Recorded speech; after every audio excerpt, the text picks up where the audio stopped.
नवरात्रि की शुरुआत और एक माँ की प्रार्थना। क्या आपने कभी सोचा है कि साल के कुछ दिन ऐसे भी होते हैं जब पूरे वातावरण में एक अदृश्य शक्ति बहने लगती है, जब हवा में भी भक्ति महसूस होती है, जब हर ध्वनि मन को शांत करने लगती है। और वही समय होता है नवरात्रि का। ये केवल एक त्योहार नहीं है, ये वो समय है जब माँ दुर्गा की ऊर्जा पूरी सृष्टि में फैलती है। और इसी समय एक माँ अपने गर्भ में पल रहे शिशु को ऐसे संस्कार दे सकती है जो उसके पूरे जीवन को बदल सकते हैं। सुबह का समय था। मंदिर में घंटियों की ध्वनि गूंज रही थी। भक्तजन जय माता दी का जयकारा लगा रहे थे। उसी भीड़ में एक माँ भी खड़ी थी। वो साधारण थी, लेकिन उसका मन बहुत विशेष था, क्योंकि वो अकेली नहीं थी। उसके भीतर एक नया जीवन पल रहा था। उसने धीरे से अपने गर्भ पर हाथ रखा और माँ दुर्गा की मूर्ति की ओर देखा। उसकी आंखों में एक प्रार्थना थी। माँ, मैं नहीं जानती कि मेरा बच्चा कैसा होगा, लेकिन मैं चाहती हूँ कि वो मजबूत बने, वो डर से कभी हार ना माने, वो सच्चाई के रास्ते पर चले। उसकी ये प्रार्थना सिर्फ शब्द नहीं थी, वो एक भावना थी जो सीधे उसके गर्भ तक पहुंच रही थी। उसी समय मंदिर में आरती शुरू हुई। घंटियों की आवाज, शंख की ध्वनि और भजन की मधुर लय। पूरा वातावरण ऊर्जा से भर गया। वो माँ आंखें बंद करके आरती सुनने लगी, और उसी क्षण एक अद्भुत घटना हुई। उसे ऐसा महसूस हुआ जैसे उसके गर्भ में हल्की सी हलचल हुई हो, जैसे उसके शिशु ने उस ध्वनि को महसूस किया हो। क्योंकि नवरात्रि के समय केवल मन ही नहीं, बल्कि गर्भ में पल रहा शिशु भी उस ऊर्जा को महसूस करता है। ये वही समय होता है जब एक माँ अपने बच्चे को जन्म से पहले ही शक्ति, साहस और भक्ति दे सकती है। माँ दुर्गा के 9 रूप होते हैं, और हर रूप एक अलग शक्ति का प्रतीक है।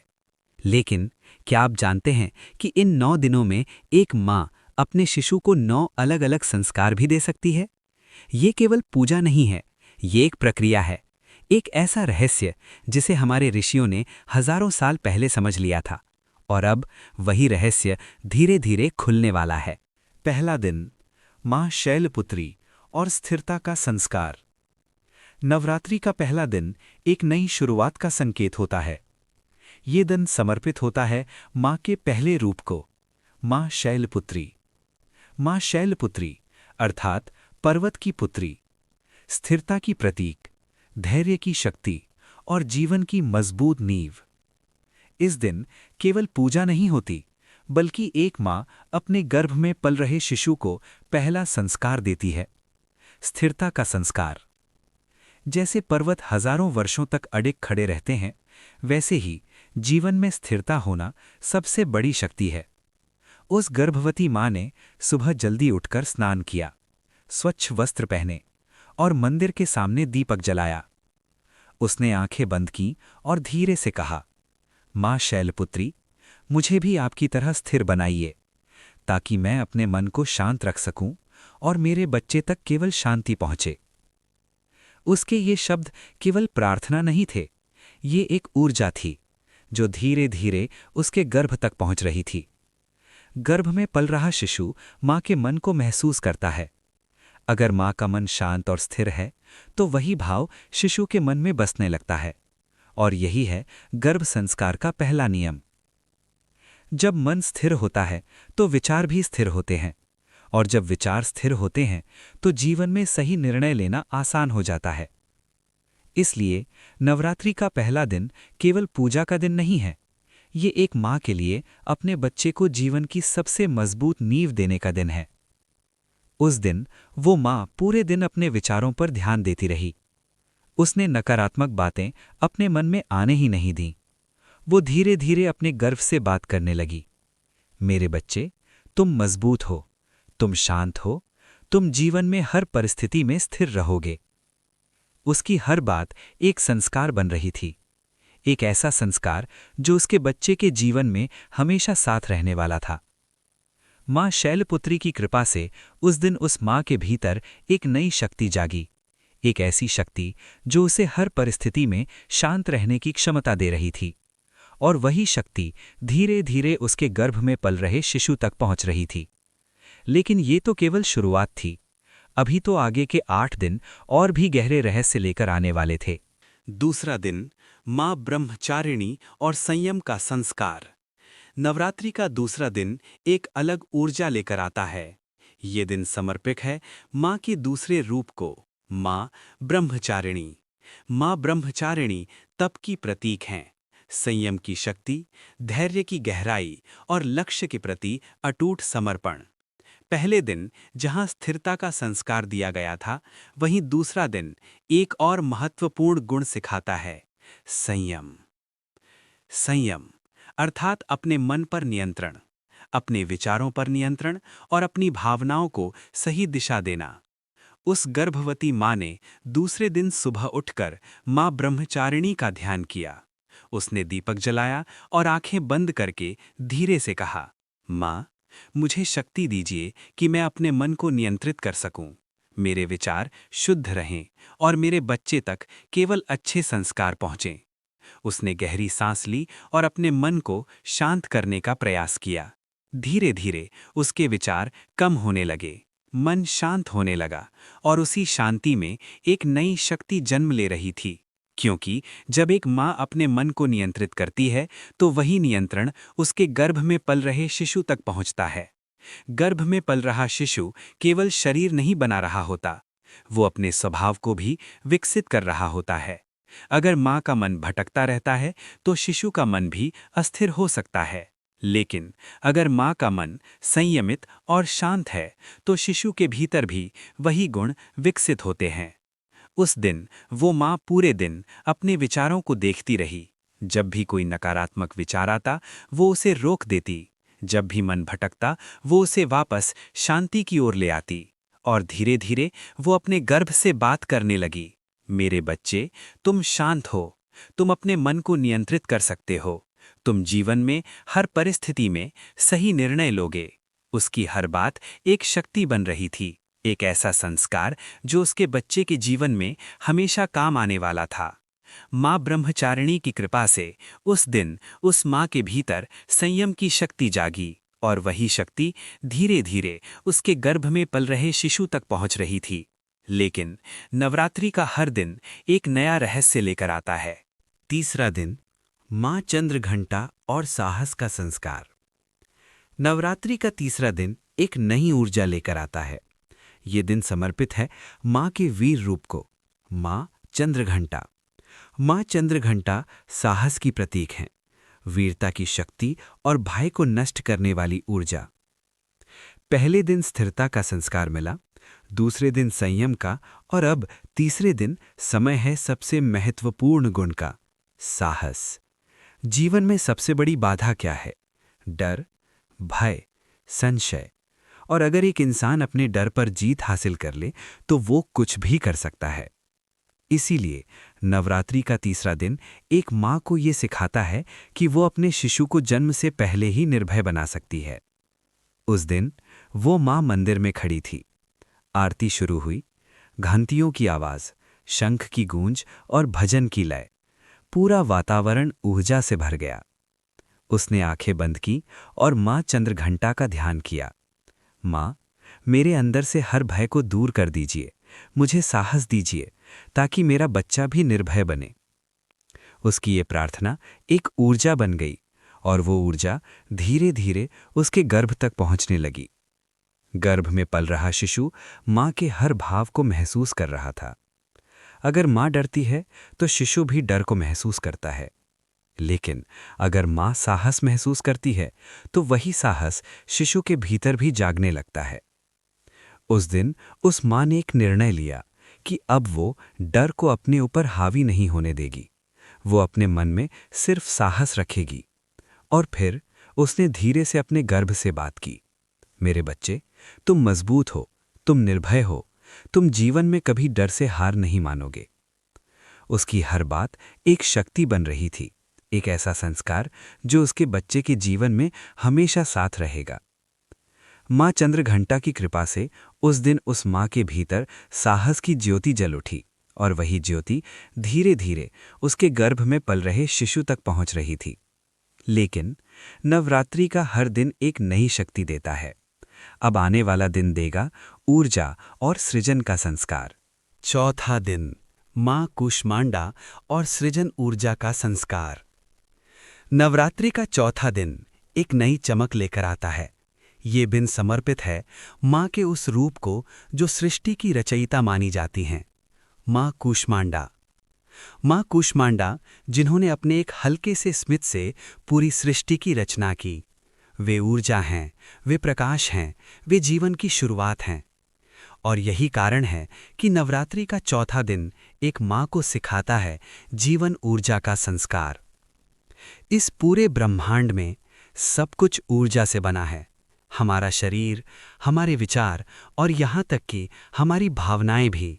और जब एक माँ गर्भवती होती है तो वो केवल एक शरीर नहीं बना रही होती, वो एक नई ऊर्जा को इस संसार में ला रही होती है। उस दिन वो माँ सुबह सूर्य की पहली किरण के साथ उठी।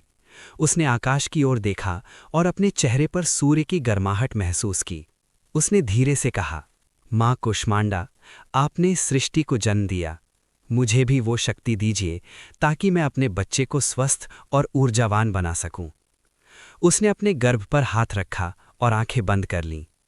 उसे ऐसा महसूस हुआ जैसे उसके भीतर एक हल्की गर्म ऊर्जा बह रही हो, मानो उसके शरीर में प्रकाश भर रहा हो। और वही प्रकाश धीरे धीरे उसके गर्भ में पल रहे शिशु तक पहुंच रहा था। गर्भ में पल रहा शिशु माँ की ऊर्जा को सीधे महसूस करता है। अगर माँ थकी हुई, निराश या कमज़ोर महसूस करती है तो वही ऊर्जा शिशु तक पहुँचती है। लेकिन अगर माँ खुश, ऊर्जावान और सकारात्मक महसूस करती है तो वही शक्ति शिशु के भीतर भी जागने लगती है। उस दिन उस माँ ने अपने आप को खुश रखने का निर्णय लिया।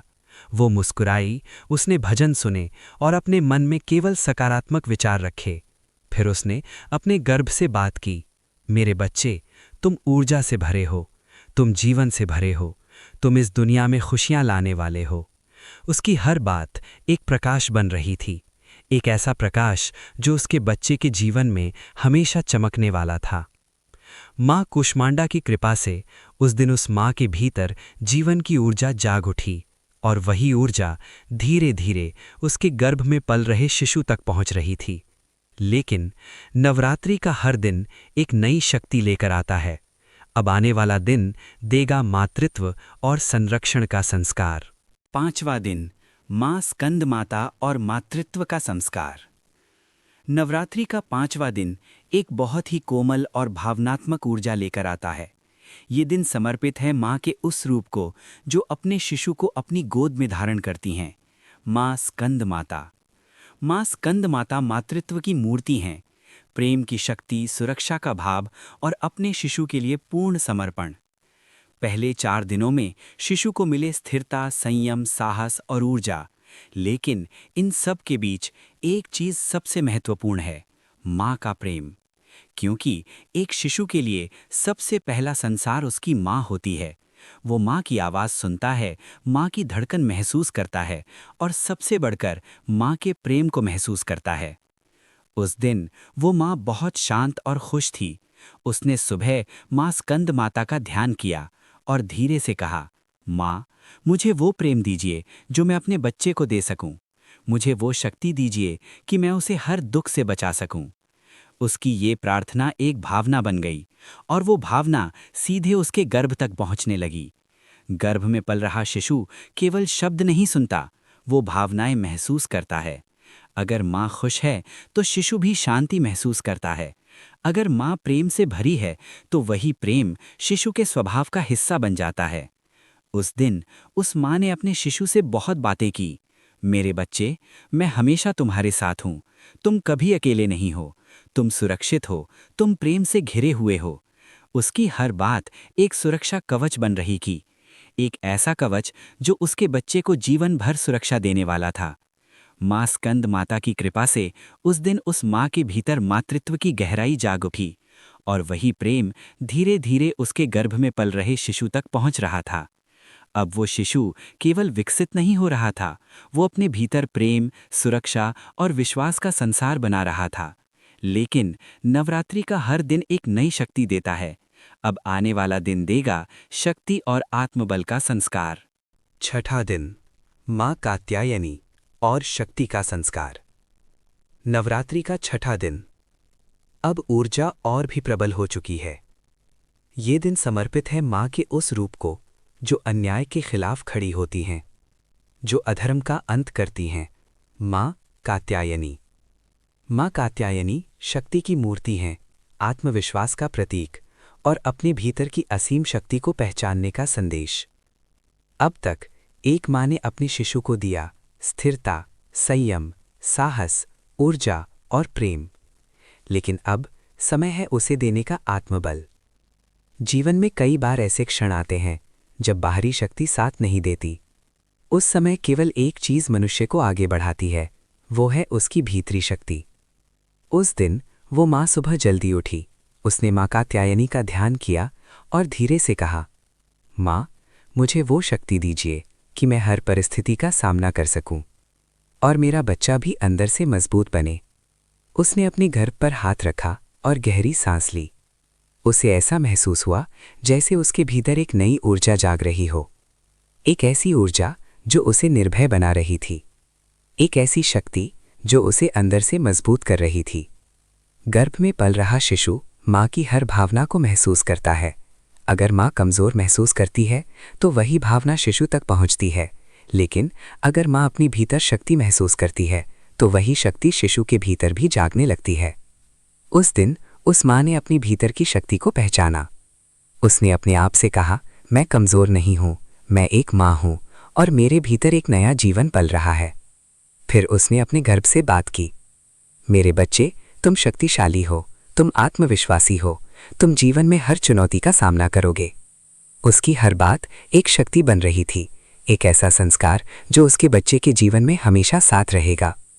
माँ कात्यायनी की कृपा से उस दिन उस माँ के भीतर असीम शक्ति जाग उठी और वही शक्ति धीरे धीरे उसके गर्भ में पल रहे शिशु तक पहुँच रही थी।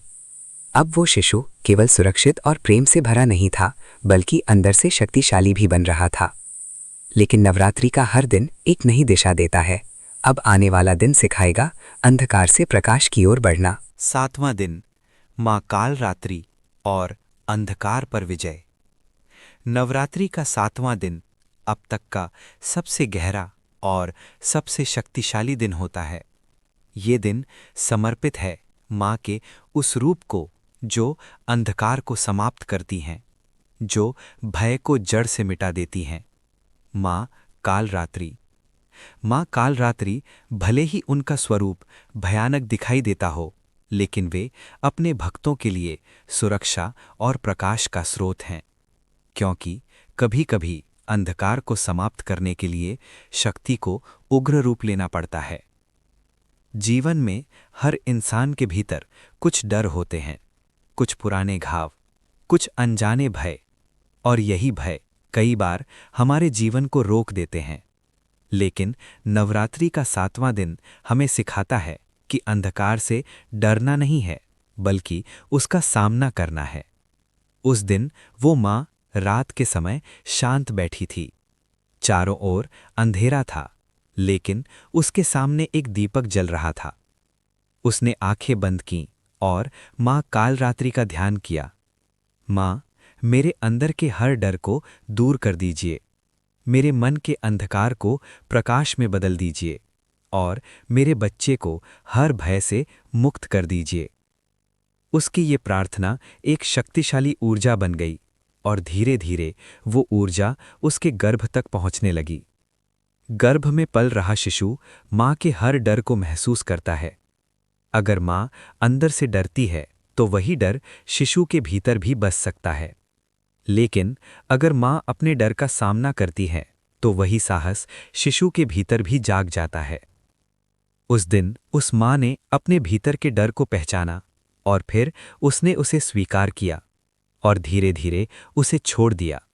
अब उसके चेहरे पर डर नहीं था, बल्कि एक अजीब सी शांति थी।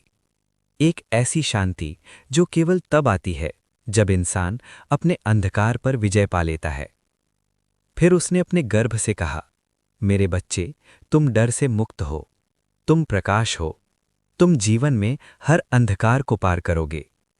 उसकी हर बात एक शक्ति बन रही थी, एक ऐसा संस्कार जो उसके बच्चे को जीवन भर निर्भय बनाएगा। मां कालरात्रि की कृपा से उस दिन उस मां ने अपने अंदर के अंधकार को प्रकाश में बदल दिया, और वही प्रकाश धीरे धीरे उसके गर्भ में पल रहे शिशु तक पहुंच रहा था। अब वो शिशु केवल शक्तिशाली ही नहीं था, बल्कि हर भय से मुक्त भी हो रहा था। लेकिन नवरात्रि के अभी 2 दिन बाकी हैं। अब आने वाला दिन देगा पवित्रता और शांति का संस्कार। 8वां दिन, मां महागौरी और पवित्रता का संस्कार। नवरात्रि का 8वां दिन एक अद्भुत शांति लेकर आता है। ये दिन समर्पित है मां के उस रूप को जो पूर्ण पवित्रता का प्रतीक है, जो मन, वचन और कर्म को शुद्ध करती हैं। मां महागौरी। मां महागौरी सफेद प्रकाश की तरह हैं, निर्मल, शांत और पूर्णतः पवित्र। अब तक एक मां ने अपने शिशु को दिया स्थिरता, संयम, साहस, ऊर्जा, प्रेम, शक्ति और निर्भयता। लेकिन इन सब के बाद एक अंतिम और बहुत महत्वपूर्ण गुण है, पवित्रता। पवित्रता अर्थात मन का स्वच्छ होना, विचारों का शुद्ध होना और जीवन को सत्य और सरलता से जीना। उस दिन वो मां बहुत शांत थी। उसने सुबह मां महागौरी का ध्यान किया और धीरे से कहा, मां, मेरे मन को शुद्ध कर दीजिए, मेरे विचारों को पवित्र बना दीजिए, ताकि मेरा बच्चा भी शुद्ध और निर्मल बने। उसने अपनी आंखें बंद की और गहरी सांस ली। धीरे धीरे उसका मन शांत होता गया, उसके विचार हल्के होते गए और कुछ ही क्षणों में उसके भीतर एक गहरी शांति उतर आई। गर्भ में पल रहा शिशु मां के मन की स्थिति को सीधे महसूस करता है। अगर मां का मन उलझा हुआ है तो शिशु भी अशांत हो सकता है, लेकिन अगर मां का मन शांत और पवित्र है तो वही शांति शिशु के स्वभाव का हिस्सा बन जाती है। उस दिन उस मां ने अपने मन से हर नकारात्मक विचार को हटा दिया। उसने केवल अच्छे विचारों को अपने अंदर जगह दी। फिर उसने अपने गर्भ से बात की, मेरे बच्चे, तुम पवित्र हो, तुम शांत हो, तुम्हारा मन साफ है, तुम जीवन में सत्य और सरलता के साथ चलोगे। उसकी हर बात एक आशीर्वाद बन रही थी, एक ऐसा आशीर्वाद जो उसके बच्चे के जीवन को संतुलित और सुंदर बनाएगा। मां महागौरी की कृपा से उस दिन उस मां के भीतर पूर्ण शांति और पवित्रता आ गई, और वही शांति धीरे धीरे उसके गर्भ में पल रहे शिशु तक पहुंच रही थी। अब वो शिशु सभी गुणों से भरा हुआ था, स्थिरता, संयम, साहस, ऊर्जा, प्रेम, शक्ति, निर्भयता और पवित्रता। लेकिन एक अंतिम दिन अभी बाकी है जो इस पूरे गर्भ संस्कार को पूर्ण करेगा। वो दिन देगा सिद्धि और पूर्णता का संस्कार। 9वां दिन, मां सिद्धिदात्री और पूर्णता का आशीर्वाद। अंतिम। नवरात्रि का 9वां दिन एक यात्रा का अंत नहीं, बल्कि पूर्णता का आरंभ है। ये दिन समर्पित है मां के उस रूप को जो सभी सिद्धियों की दात्री हैं, जो हर साधना को पूर्ण करती हैं। मां सिद्धिदात्री। मां सिद्धिदात्री पूर्णता की प्रतीक हैं, संतुलन की शक्ति और हर गुण को एक साथ जोड़ने वाली ऊर्जा। पिछले 8 दिनों में एक मां ने अपने शिशु को दिया स्थिरता, संयम, साहस, ऊर्जा, प्रेम, शक्ति, निर्भयता और पवित्रता। लेकिन इन सभी गुणों को एक साथ जोड़ना, उन्हें संतुलित करना, यही है नवा संस्कार, पूर्णता। उस दिन वो मां बहुत शांत थी। उसके चेहरे पर एक अलग ही चमक थी, क्योंकि अब वो केवल एक स्त्री नहीं थी, वो एक साधक बन चुकी थी। उसने मां सिद्धिदात्री का ध्यान किया और धीरे से कहा, मां, मैंने इन 9 दिनों में आपसे बहुत कुछ सीखा। अब मुझे आशीर्वाद दीजिए कि मेरा बच्चा इन सभी गुणों से पूर्ण हो। उसने अपने गर्भ पर हाथ रखा और आंखें बंद कर लीं। उसे ऐसा महसूस हुआ जैसे उसके भीतर एक दिव्य ऊर्जा बह रही हो, एक ऐसी ऊर्जा जो अब संतुलित थी, पूर्ण थी और शांत थी। गर्भ में पल रहा शिशु अब केवल विकसित नहीं हो रहा था, वो संस्कारों से भर चुका था। उसके भीतर अब स्थिरता थी, संयम था, साहस था, ऊर्जा थी, प्रेम था, शक्ति थी, निर्भयता थी और पवित्रता थी, और अब इन सभी का संतुलन भी था। माता ने धीरे से कहा, मेरे बच्चे, तुम पूर्ण हो, तुम संतुलित हो, तुम इस संसार में प्रकाश बनकर आओगे। उसकी आंखों में खुशी के आंसू थे, लेकिन ये आंसू दुख के नहीं थे, ये आंसू एक माँ की पूर्णता के थे। माँ सिद्धिदात्री की कृपा से उस दिन उस माँ की साधना पूर्ण हुई और उसके गर्भ में पल रहा शिशु अब केवल एक जीवन नहीं था, वो संस्कारों का एक प्रकाश था, एक ऐसा प्रकाश जो इस संसार में ज्ञान, शक्ति और प्रेम फैलाने वाला था। नवरात्रि केवल एक त्योहार नहीं है, ये एक अवसर है जहाँ एक माँ अपने बच्चे को जन्म से पहले ही जीवन के सबसे बड़े संस्कार दे सकती है। अगर एक माँ चाहे तो वो अपने गर्भ में ही एक महान भविष्य निर्माण कर सकती है, और यही है नवरात्रि के गर्भ संस्कार का सच्चा रहस्य।